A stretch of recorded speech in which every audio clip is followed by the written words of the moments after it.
Well, we have arrived at the end of Amos, and what a ride it has been. Um, Yahweh through Amos has been explaining the many, many wrongs of God's people. How they have become exactly what God commanded them not to be. And because of that, Amos has been telling of the consequences of those actions. We've been hearing this for weeks. But today we get a different prophecy. Today we get a bit of hope. But before we get to that hope, let's look a little bit more at some of the downward spiral that is been happening in Amos. I want to read just the two verses right before, or verses 7 and 8 from chapter 9, before we get to this hope of restoration and grace. Are you not like the Cushites to me, O people of Israel, says the Lord? Did I not bring Israel up from the land of Egypt,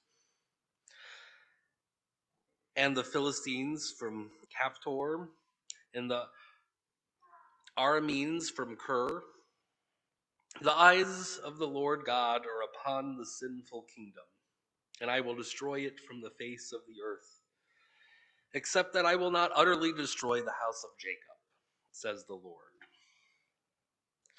So before we got into our goodness, I wanted to emphasize a little bit more of the downwardness in Amos. And I'm going to read a paragraph from the Believers Church commentary on Amos because they stated it better than I think I can. You can almost hear the cry of the doomed Israelites. How can you do this to your chosen people, Lord? We are the seed of Abraham. You rescued us from Egypt and gave us this land. The divine word anticipates their claims and reminds them, I have created all nations, the Libyans as well as you. Furthermore, just as I brought you out of Egypt, I also brought the Philistines, your enemies, out. And the Arameans, another foe, I brought them out. You are not alone, the objects of my care and kindness. I thought that was so perfectly stated in the Believers Church Bible commentary of Amos. And it really struck me. How often do we, or I should say I, or the church in the broader sense, how often has that thought occurred? That somehow we are to be more special than others. But we are your people,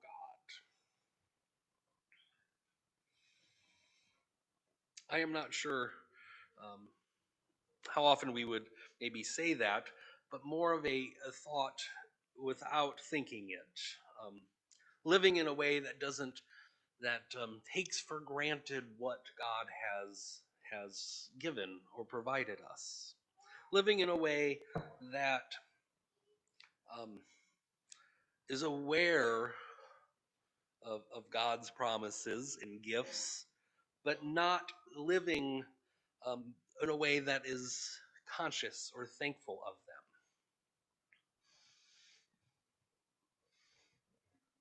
But we should be exempt from this, God, because we are your chosen people. You have brought us out, and yes, we have been ignoring your covenant for years and years. We've been oppressing the poor, and injustices abound, but that's okay. We're your people. You have our back, God. Whatever we do, it'll be fine. Over time, the principles were lost, but they remembered that they were chosen. And God reminds them that God, Yahweh, has created all the nations. That when these people who you say are your enemies, I have rescued them as well. Do you think I don't care for them as well?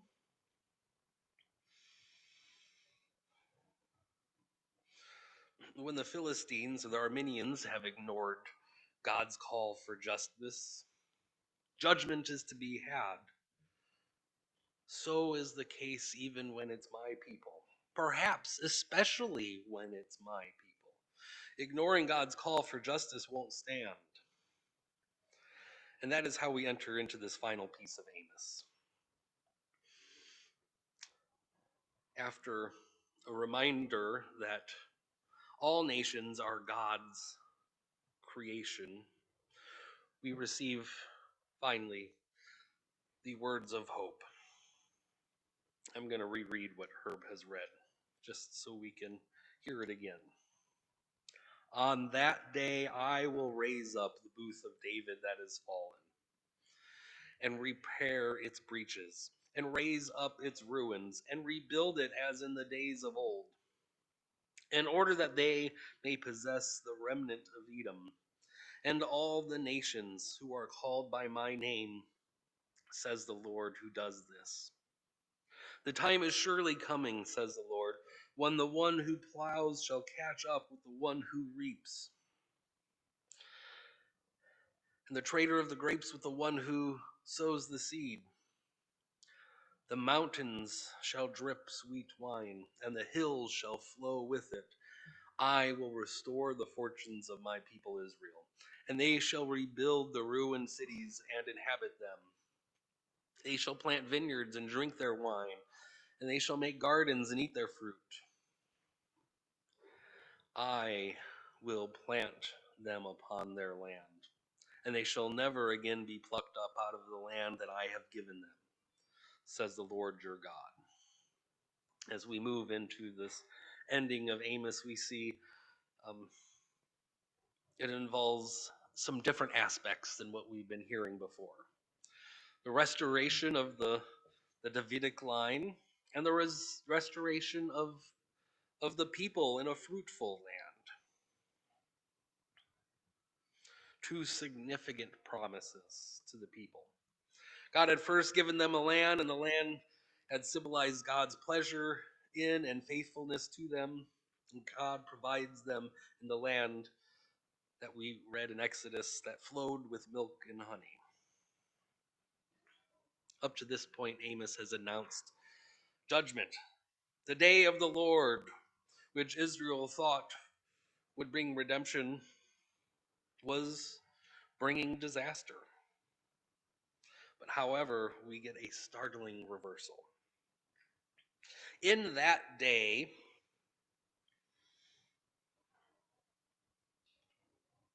you will faint for thirst as the nation experiences mourning, in Amos 8. In that day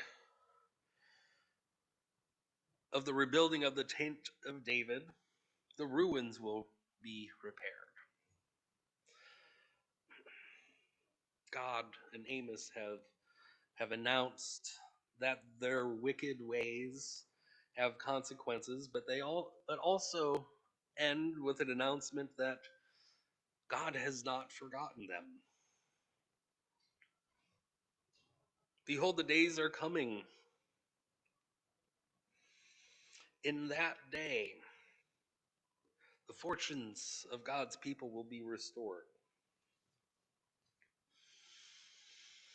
Despair has turned to hope. Bad news has become good news. Amos chapter 9 serves as a strong rebuke and judgment for breaking the covenant made with the Lord, but also as a promise of covenant renewal.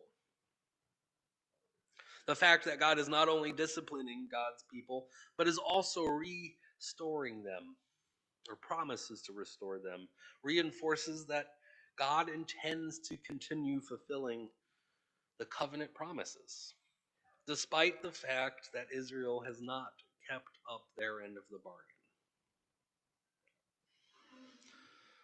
The restoration prophecy that we finish with isn't based on good behavior, in contrast to the judgments which were based on were responses to acting wrongly. The restoration is a promise solely out of God's grace. It is an offer to return to God and live again in the covenant God has provided. I think of a time when I, years ago, watched my neighbor's dog. They were out of town for a weekend, and I took my neighbor's dog out 3 or 4 times a day and fed her. She was a great dog. But during that time, the first time I went over there, I let her out, and she was running around their yard, and came back, and I noticed she was limping, and there was blood on her paw. She had a little twig jammed up into her paw. And I kept trying to get it out, and whenever I tried, she would run away or snap a little bit at me. And each time I tried, the same thing would happen. Several times, and she wouldn't let me do it. But finally, she relented and allowed me to yank it out. I was offering this help, and all she had to do was receive it. And such it is with God's grace. It is fully out of Yahweh's love for us that this prophecy, this restoration, this future offer is given. God's people can't make restoration on their own or our own. It is instead an offer from God that can only be accepted or rejected. On that day, I will raise them up. It is God's work to be done. And it comes fully out of God's own grace. I will restore their fortunes. I will plant them upon their land. Not just Israel, but all nations who are called by my name, says the Lord.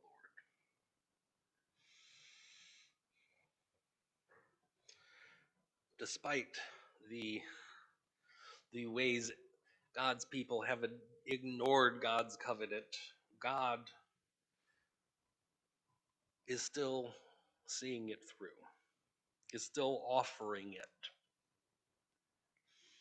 And it can't be created on our own, it can only be received. Deuteronomy 30. When all these things have happened to you, the blessings and the curses that I have set before you, if you call them to mind among the nations where the Lord your God has driven you, and return to the Lord your God, and you and your children obey him with all your heart and with all your soul, just as I am commanding you today, then the Lord your God will return you from your captivity and have compassion on you, gathering you again from all the peoples among whom the Lord your God has scattered you. That was long before Amos, but that offer is still being recognized here in Amos. The hope that Amos ends with is important. Not everyone in Israel was guilty. Certainly, not everyone was equally as guilty.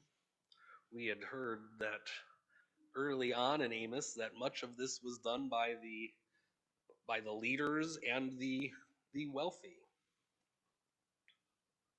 Not everyone was guilty. Yet all of them would experience the horrors of war. And all who survived were to end up in the difficulty of exile. Many were worthy of being brought down.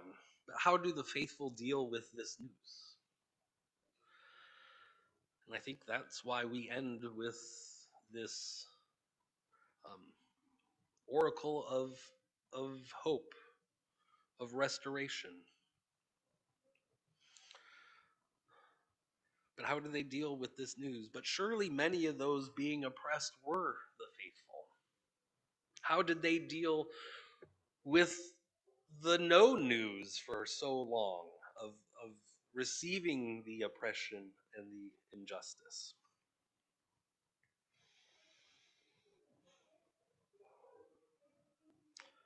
Our passage ends with God offering our hope and restoration to God's people. And it implies that the truly faithful will remain faithful and are more concerned with God's will than their own welfare. And that those who remain faithful will be the ones to be brought back in that future time.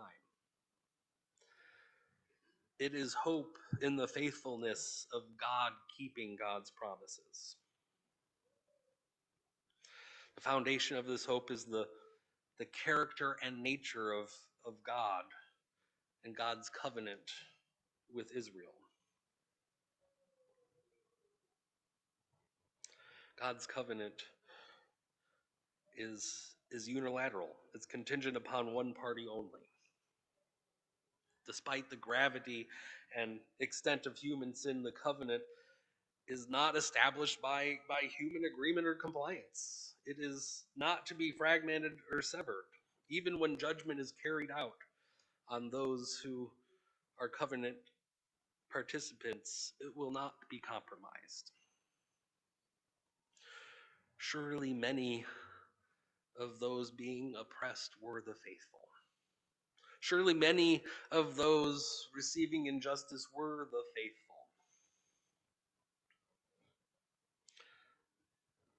And surely those who were faithful were the ones who needed to hear this future hope.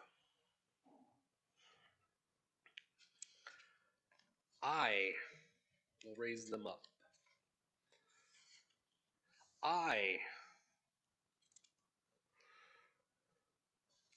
Where is it? There it is. I will raise them up. I will restore their fortunes. I will plant them upon the land. The faithful were the ones who had already still been living in the idea that they have been living in God's grace. That God had brought their ancestors out of Egypt and brought them here. And they are the ones who have been given this hope in the faithfulness that God will continue to keep God's promise.